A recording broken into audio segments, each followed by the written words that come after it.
Hi, this is Mike J. Welcome to the channel.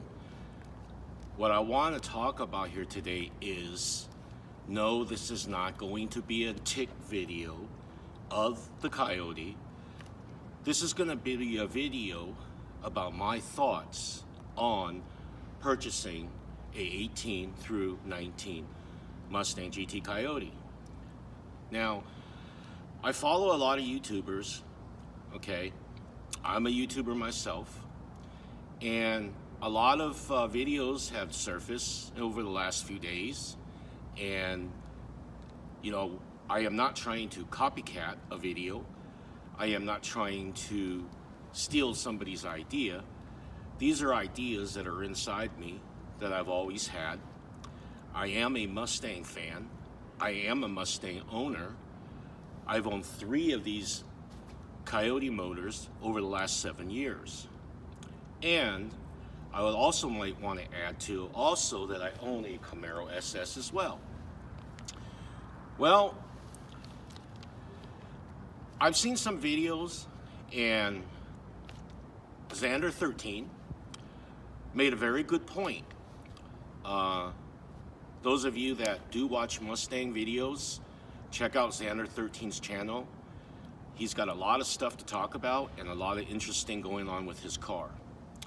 And just to name a few of the subscribers or the people that I subscribe to, I follow Coyote Car Guy because he has a Whipple supercharged 18 GT, okay? And I also follow Rated R Cars, Brian. And all these guys have awesome cars, and those 3 channels are the channels that I probably don't even skip a beat, and I watch pretty much all their videos.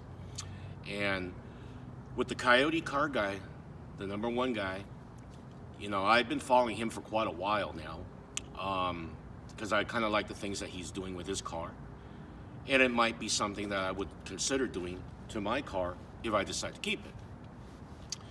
And Rated R Cars, I saw his video when he had car troubles on the side of the road. But anyways, he's moved on to better things, to a Shelby, and of course that is something that, you know, I can't afford, so I watch his stuff. Xander 13, I love his car. That would be the way that I would buy one of these new PP cars, spec'd out the way he spec'd it, minus a few things, you know. And what Xander had said was, you know, there's been a lot of talk about, you know, the tick noises and stuff like that, and people who make videos don't even own these cars, or some of the people that comment don't own these cars. And that is very true. A lot of people do that. But you gotta understand with YouTube that a lot of it is trends, you know, things that are going on at the moment that people will want to talk about, and of course for views. And you know, I made a lot of tick videos myself, even though that I own a 16 that doesn't tick, that doesn't make any kind of strange noise. And the reason why I talk about it a lot is because for about 8-9 months I was contemplating on buying an 18 PP car. And at the time, I was going to trade my Fiat in. I had a Fiat 500 Abarth, and I decided not to because all this tick stuff was surfacing on YouTube and on the internet. So I decided to go with what's in the garage, a Camaro 1SS, something I've always wanted, and now I have it. And I've always, in the back of my mind, always wanted that new Mustang because it's a kick-ass awesome car. But with all the social media stuff going around the car, I just can't bring myself to do it. Now, I follow Coyote Car Guy quite a bit, and you know, he talks about the power-up, and many of the people now talk about the Ceratec that's they're putting in their engines.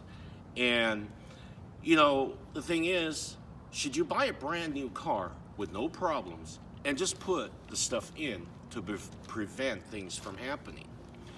Now I know that Mike, Mustang Mike, 740, bought some Ceratec, and he's not putting it in his car until his oil work comes back. I almost said blood work, but oil work comes back to see if there's metal in his car. Now, if there is metal in his car, he's going to bring it up with Ford to try to get it, rectified, either replaced, fixed, or whatever.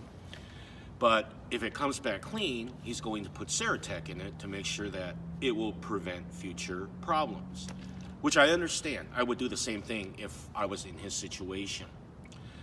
Now, the thing is that, with these cars, okay, it's hit and miss.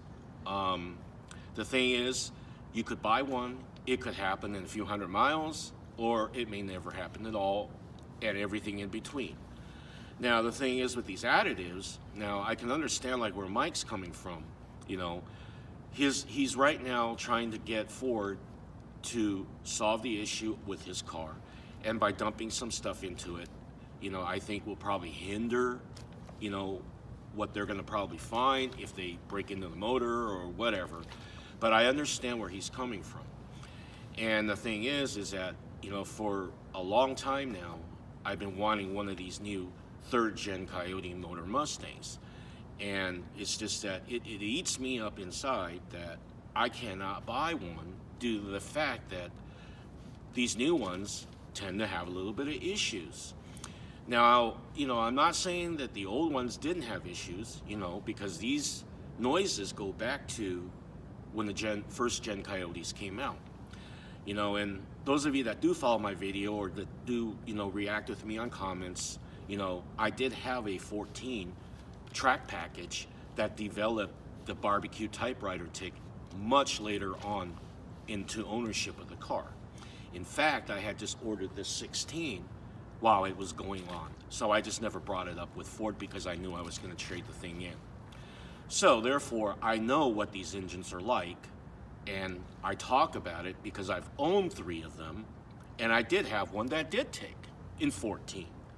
Now my 16 is smooth as butter, and I run 5W20, what Ford puts in it, and I'm fine.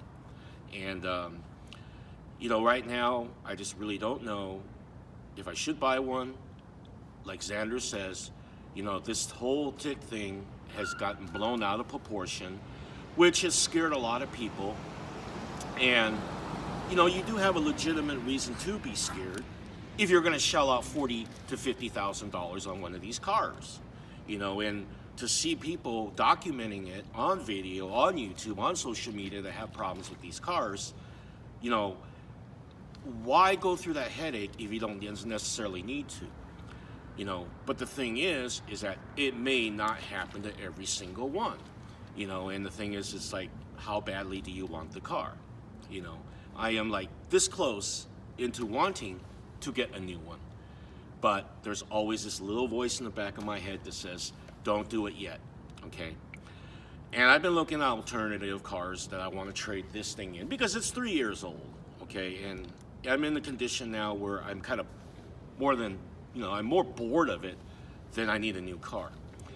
And it's not doing it for content for YouTube. Obviously, with 446, 47 subscribers, I'm not even monetized yet. I do have a lot of views. Yes, I do. I own 2 of the cars that are talked about a lot. So of course I'm gonna get a lot of views, but I wish more of you people that are viewing would tap the notification bell for future videos and subscribe. And I guess I'm just not getting the subscribers. So basically, I make all these videos, and really, if people don't like it, what I talk about, then, then that's their thing, right? But the thing is, when trends are going on, people are going to tend to talk about those things. And I talk about these things with Mustang is because I am a Mustang fan. Don't you think owning 3 and 7 years consider you as a fan? But like I said, I don't have problems with mine, but yet I want to get a new one. I know a lot about what's going on, so I voice my opinions on my videos. So if you want to buy one, at least have the knowledge of what's going on. And then some people, they just aren't going to worry about it. There's this subscriber of mine. I subscribe to him and he subscribes to me. He's really new and he's kind of really doesn't really do this a whole heck of a lot, YouTubing. His channel is Underfed Coyote Fran, and he has an 18 pp car, and he takes it out to the drag strip. He lives in Las Vegas, and he runs the shit out of his car and does awesome times with it. I think the fast time that he ever got, the quickest time was I think it was 12.2, 12.3 down a quarter mile on a stock PP1 car, 10R80. And, he has the tick. And right now, his car is actually in the Ford dealership for an unrelated tick problem. And I haven't heard back what was wrong with his car. So I think it's still at the dealership, being over the holidays and stuff. They'll probably won't get to it, but follow his channel. He's got some awesome videos of his car running other cars. And like I said, he's new to this, and he only does it basically just for fun, And I kind of started this for fun, what I do with cars and stuff like that, I would do on my normal life anyways. I've been doing it since I was 16. It's just I enjoy the passion of YouTube, and I don't even make a penny off of it because that's not where my income comes from. I would love to make money like Street Speed 717, but it's not going to hinder me from making videos. But anyways, my thoughts on should you buy a Mustang? I'm really considering it. And like Xander said, Mustang owners, previous Mustang owners, people that are contemplating future Mustang owners, go ahead and buy the car and enjoy it and just send it. Well, should you do that? Really up to you. But anyways, all these people that I've mentioned on here, okay, all of you guys that I did mention, I do subscribe to, and therefore I would like to give every single one of you that I've mentioned a shout out, because I do watch your videos, and I also take into consideration of my thinking process when I do consider buying a new car, or when I consider making videos about what you guys say, and you guys kind of inspire me to do certain things as far as topics and stuff like that. So anyways, if you like this video, please give me a big thumbs up. Please like, subscribe, tap the notification bell for future videos, and I'll see you in the next one. Happy New Year's.